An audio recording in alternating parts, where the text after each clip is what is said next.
আপনারা বডিগার্ড হিসেবে থেকে আর কাজ কি তাহলে? সরি ম্যাডাম, আসলে শিক্ষা প্রতিষ্ঠান দেখে আমরা বাহিরেই অপেক্ষা করছিলাম স্যারের। ভিতরে গিয়ে অপেক্ষা করাটা আমাদের জন্য ঠিক মনে হচ্ছিল না। এ কারণে বিষয়টা সম্পর্কে অবগত হতে দেরি হয়ে গেছে, না হয়তো এমনটা হতো না। ঠিক আছে, সমস্যা নেই। আর ভার্সিটির স্টুডেন্টের নিজেদের মধ্যে টুকটাক এসব হয়েই থাকে। আপনারা এখন গিয়ে নিজেদের কাজ করুন, আমি ওকে নিয়ে ভেতরে যাচ্ছি। আচ্ছা ম্যাডাম। গার্ডরা চলে যায়। নীরা গার্ডদের সামনে স্বাভাবিকভাবেই আচরণ করে, কিন্তু দরজা বন্ধ করে আকাশকে নিয়ে রুমে আসার পর নীরার রূপ পাল্টে যায়। খপ করে আকাশের কলার চেপে ধরে বলে, সমস্যা কি তোর? কোথায়? আমার আবার কি সমস্যা হবে? সমস্যা নেই তাই না? আচ্ছা, তুই আমাকে একটা কথা বলতো, যে তুই কি আসলেই ছেলে? কেন, তোমার কি কোনো সন্দেহ আছে আমাকে নিয়ে? না, তা অবশ্যই নেই, কিন্তু তুই সবসময় মার খেয়ে আসিস কেন? মাঝে মধ্যে মার দিয়ে আসতে পারিস না? কি বলো? আমি ওদের মারবো কি করে? তাও আবার একা 4-5 জন ছেলেকে? আমি কি ওইরকম মারামারি করতে জানি নাকি? কেন জানিস না? মার খেতে পারিস কিন্তু দিতে কেন জানিস না? নীরা, আমি ওইসব জেনে কি করব বলো? কি করবি আবার? তোকে যদি কেউ কখনো মারতে আসে তখন তুই তাদের উল্টো পিটিয়ে ভর্তা বানাবি। আরে বাদ দাও তো ওইসব। কোনো বাদ দেওয়া দিয়ে হবে না, তুই একটু সুস্থ হলেই ফাইটিং কোর্সে ভর্তি হবি। নীরা, ছাড়ো না এসব। দেখ, আমাকে খামোখা রাগাস না, এমনিতেই রাগ উঠে আসছে আমার তোর উপরে। প্রতিবার মার খেয়ে আসবি, এটা আমি কখনোই মেনে নেব না। আমি যেটা বলি সেটাই ফাইনাল। নিজেকে আত্মরক্ষা করা শিখতে হবে তোর। আচ্ছা আচ্ছা, শিখবো। মনে থাকে যেন। এবার গিয়ে ফ্রেশ হয়ে এসো। আর ক্ষমা প্রার্থী তুই তুকারি করার জন্য। আমার আসলে রাগ উঠে গিয়েছিল। আরে সমস্যা নেই। আচ্ছা যাও, ফ্রেশ হয়ে এসো জলদি করে। তুমি আজ দুপুরে বাসায় থাকবে বলে আমি তাড়াতাড়ি করে রান্নাবান্না শেষ করেছি।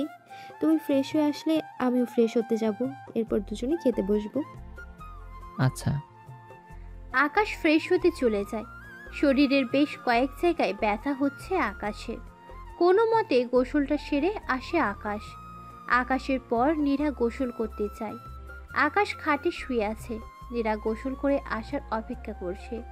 নীরার অপেক্ষায় শুয়ে থাকতে থাকতে আকাশের ঘুম চলে আসে। অন্যদিকে নীরা কিছুক্ষণ পর গোসল শেষ করে এসে দেখে আকাশ ঘুমিয়ে গেছে। আকাশকে ডাক দেয় নীরা, কিন্তু আকাশ ঘুম থেকে ওঠে না। পরপর 2বার ডাক দেয়, কিন্তু আকাশ ঘুমের রাজ্যে পুরোপুরিভাবে হারিয়ে গেছে। আকাশের কোনো সাড়া না পেয়ে নীরা আলতো করে আকাশকে নাড়িয়ে ডাকে। এবার আকাশের ঘুম ভেঙে যায়। নীরা আকাশকে বলে, কি হলো, ঘুমিয়ে গেলে যে? খাবার খাবে না তুমি? নীরা, আমার না প্রচণ্ড ঘুম পাচ্ছে, তুমি খেয়ে নাও, আমি ঘুম থেকে উঠে পরে খেয়ে নিব। না, এমনটা করা চলবে না। তোমার ওষুধ রয়েছে, তার উপরে আজ আবার ঝামেলা করে শরীরের 12টা বাজিয়েছ। তুমি উঠে বসো, আমি খাবার নিয়ে আসছি। আকাশ কিছু বলতে যাবে, তার আগেই নীরা চলে যায়। আকাশ নীরা চলে যাওয়ার পর উঠে বসার বদলে আবার ঘুমিয়ে পড়ে। একটু পর নীরা খাবার প্লেট হাতে করে নিয়ে এসে দেখে আকাশ আবার ঘুমিয়ে পড়েছে। নীরা আবারও নাড়িয়ে ডাক দেয় আকাশকে। আকাশ নীরার ডাকে চোখ খোলে, তবে তার শরীর প্রচণ্ড দুর্বল লাগছে। উঠে বসার মতন শক্তিটা যেন সে পাচ্ছে না। তবুও উঠে বসার চেষ্টা করে। আকাশের অবস্থা দেখে নীরা বুঝতে পারে আকাশের শরীর দুর্বল লাগছে। তাই সে এক হাত দিয়ে আকাশকে ধরে উঠে বসতে সাহায্য করে। নীরার সামনে ছোট্ট মানুষের মতো চোখে ঘুম নিয়ে বসে আছে আকাশ। নীরা খাবার মাখিয়ে নিজের হাতে খাইয়ে দিচ্ছে। আকাশ খাবারের লোকমা মুখে নিয়ে 1-2বার চিবিয়ে গিলে খেয়ে ফেলছে। আকাশ চাইছে কোনো মতে খাবারটা শেষ করে আবার ঘুমিয়ে পড়তে, কিন্তু নীরা আকাশের অবস্থা দেখে বলে, তাড়াহুড়া করে খেতে গিয়ে আরেক ঝামেলা বাঁধাবে। ধীরে সুস্থে খাবারটা শেষ করো, তারপর তো ঘুমাতে পারবেই। নীরার কথায় আকাশের কানের মাছিও নড়ে না। সে নিজের মতোই খেতে থাকে। নীরাও আর কিছু বলে না। আকাশকে খাবার খাওয়ানো শেষ করে ঔষধ খাইয়ে দেয়। আকাশ খাবার খেয়ে চুপচাপ শুয়ে পড়ে, কিন্তু এবার তার ঘুম আসছে না ঠিকভাবে। এত সময় ঘুমের জন্য অস্থির লাগছিল, কিন্তু এখন শোয়ার পর ঠিকঠাক ঘুম আসছে না। অনেক চেষ্টা করার পর চোখের পাতা এক করে, কিন্তু এখনো পুরোপুরিভাবে ঘুম আসেনি। এক রকমের অস্বস্তি হচ্ছে আকাশের। এইভাবেই কিছু সময় কেটে যায়। এর মধ্যে নীর খাওয়া দাওয়া শেষ করে এসে বিছানায় শুয়ে আকাশকে জড়িয়ে ধরে। নীরার শরীরের উষ্ণতায় আকাশের অস্বস্তিতার মাত্রাটা অনেকটাই কমে যায়। নীরার জড়িয়ে ধরাটা আকাশের এক ধরনের কেমন যেন ভালো লাগছে। আগের তুলনায় অস্বস্তিতার মাত্রাটা অনেকটা কমে গেছে আকাশের। আকাশ পুরোপুরিভাবে ঘুমের রাজ্যে আবারও হারিয়ে যায়। এক ঘুমে রাত 9টায় ঘুম থেকে ওঠে। নীরাও আকাশের সাথে ঘুমিয়েছে, কিন্তু সে সন্ধ্যায় উঠে গেছে। আকাশ ঘুম থেকে উঠে দেখে শরীরের দুর্বলতাটা এখন অনেকটা কমে গেছে। ঘুম থেকে ওঠার কিছু সময় পর নীরা খাবার নিয়ে এসে রাতের খাবারটাও নিজের হাতে খাইয়ে দেয়। আকাশ এবার ঠিকঠাকভাবে খাবারটা খায়। আকাশকে খাওয়ানো শেষ করে নীরা চলে যায়। কিছু সময় পর নীরা নিজেও খাওয়া দাওয়া শেষ করে আকাশের রুমে আসে। আকাশ এখনো ঘুমায়নি। নীরা রুমে এসে আকাশের পাশে শুয়ে পড়ে। নীরা খাটে শোয়ার কিছু সময় পর আকাশ ঘুমিয়ে পড়ে। পরের দিন সকালবেলা ঘুম থেকে উঠে দেখে নীরা বিছানায় নাই। ঘড়ির দিকে তাকিয়ে দেখে 8:30 বাজে। আকাশ অনুমান লাগিয়ে ফেলে নীরা নাস্তা বানাচ্ছে রান্নাঘরে।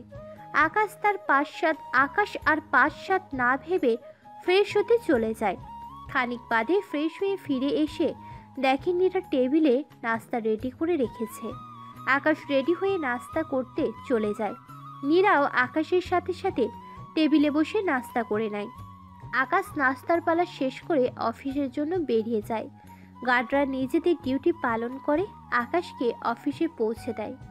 আকাশ অফিসে পৌঁছে নিজের কাজ শুরু করে দেয়। কাজ চলাকালীন সময়ে হুট করেই হিয়া আকাশের কাছে গিয়ে হাজির হয়। আকাশ হিয়াকে দেখে জিজ্ঞাসা করে, তুমি কখন এসছো? এই তো একটু আগে। আচ্ছা মেঘ, তোমার কাছে আমার কিছু জানার ছিল। হ্যাঁ হিয়া বলো। আচ্ছা গতকালকে সেই মেয়েটাকে? কোন মেয়ের কথা বলছো তুমি? কোন মেয়ে আবার? যে গতকাল জয়ের 12টা বাজিয়েছে সেই মেয়ে, আমি তার কথাই বলছি। কি বলে এসব হিয়া? জয়ের 12টা তো বাজিয়েছে গার্ডরা। আজব, তোমার মাথা কি নষ্ট হয়ে গেছে নাকি? গতকাল তুমি ক্লাসরুমে নিজেকে বন্দি করার কিছু সময় পর একটা মেয়ে কিছু লোক নিয়ে সেখানে এসেছিল, তারপর সে জয়কে চরম শিক্ষা দিয়েছে। আকাশ হিয়ার কথা শুনে কিছুটা অবাক হয়ে বলে, মেয়েটার চেহারাটা দেখতে কেমন? চেহারা তো দেখতে পাইনি, কারণ তার শরীরে ফাইটিংয়ের একটা পোশাক আর মুখ কাপড় দিয়ে ঢাকা ছিল। তবে বিশ্বাস করো, মেয়েটার পোশাক দেখলে যে কারো ভিতরে ভয় কাজ করবে। তার উপরে যা প্রতিভা দেখিয়েছে গতকাল, এক হাতের সাহায্যে জয়ের গলা চেপে ধরে তাকে হাওয়ায় ভাসিয়ে ফেলেছে। আমার ধারণা মতে মেয়েটা হয়তো মার্শাল আর্টসের বড় কোনো একজন আর্টিস্ট। 2-4 জনকে পিটিয়ে সমান করে দেয়া না তার বা হাতের খেলা। আচ্ছা মেঘ বলো না, মেয়েটা কে? হিয়ার কথা শুনে আকাশের চোখ বড় বড় হয়ে গেছে। হিয়ার প্রশ্নের উত্তরে কি বলবে তার জানা নেই, কারণ সে মেয়েটার সম্পর্কে নিজেই জানে না। কিন্তু হিয়ার কাছ থেকে যা বর্ণনা শুনল, মেয়েটার এতে করে আকাশ নিজে বড় আকারে শক খেয়েছে। আকাশের মাথায় কাজ করছে না কে এই মেয়ে। এমন সময় হুট করে নীরার কথা আকাশের মাথায় আসে, কারণ সে যখন গতকাল ক্লাসরুমে দরজায় আটকে ভিতরে ছিল, তখন তার কানে কেন জানি মনে হয়েছিল 1-2 বার সে নীরার কণ্ঠ শুনেছে। কিন্তু সে রুমে থেকে বের হওয়ার পর নীরাকে দেখতে না পাওয়ায় সে আর এই বিষয়টার দিকে সেভাবে ধ্যান দেয়নি। সে ভেবেছিল সে হয়তো ভুল শুনেছে, কিন্তু এখন ব্যাপারটা তার কাছে অনেকটা রহস্যজনক বলে মনে হচ্ছে। সাথে সাথে আকাশের হিসেব অনেকখানি মিলে গেছে। আকাশ আর দেরি না করে হিয়ার সাথে পরে কথা বলবে বলে রহস্য উন্মোচন করতে সোজা জায়গা মতন চলে যায়। বডিগার্ডদের সামনে গিয়ে হাজির হয়েছে আকাশ। বডিগার্ডরা আকাশের আগমনে গাড়ির দরজা খুলে দেয়। তারা ভাবে আকাশ হয়তো কোথাও যাবে, কিন্তু আকাশ বডিগার্ডদের ভাবনাকে ভুল প্রমাণ করে শান্ত নামক বডিগার্ডকে বলে, গতকাল আমি যখন ক্লাসরুমের ভেতরে ছিলাম তখন কোনো একটা মেয়ে এসে নাকি জয় এবং তার বন্ধুদেরকে মেরেছে। সেই মেয়েটা কে? বডিগার্ডরা ভ্যাবাচ্যাকা খেয়ে যায় আকাশের প্রশ্ন শুনে। আকাশের কথার উত্তরে কি বলবে বুঝে উঠতে পারছে না, চিন্তায় পড়ে যায় বডিগার্ডরা। আকাশ বডিগার্ডদের চুপ করে থাকতে দেখে আবারও বলে ওঠে, কি হলো, উত্তর কেন দিচ্ছেন আপনি? আমার বাসায় যে মেয়েটা থাকে নীরা, আমি গতকাল সেই নীরার কণ্ঠই শুনেছি ক্লাসরুমের ভেতর থেকে। আমার সত্যিটা বলুন, গতকালকে সেই মেয়েটা কে ছিল? বডিগার্ডরা যথারীতি আরও চমকে ওঠে। তবে তাদের এখন আর চুপ করে থাকার অবকাশ নেই। এখন তাদের নীরবতায় আকাশ তার প্রশ্নের উত্তর জেনে যাবে। শান্ত প্রশ্নের উত্তরে বলে ওঠে, স্যার, নীরা ম্যাডাম কি করে আপনার ভার্সিটিতে আসবে? আপনি হয়তো ভুল শুনেছেন। আচ্ছা ঠিক আছে, আমি নয় ভুল শুনেছি, কিন্তু গতকাল যে মেয়েটি এসেছিল সেই মেয়েটাকে? স্যার, সেই মেয়েটা আমাদের দলের একজন। আপনাদের দলের মানে? আমি তো আপনাদের দলে আগে কখনো কোনো মেয়ে দেখিনি। দেখুন, আপনারা আমাকে সত্যিটা বলুন।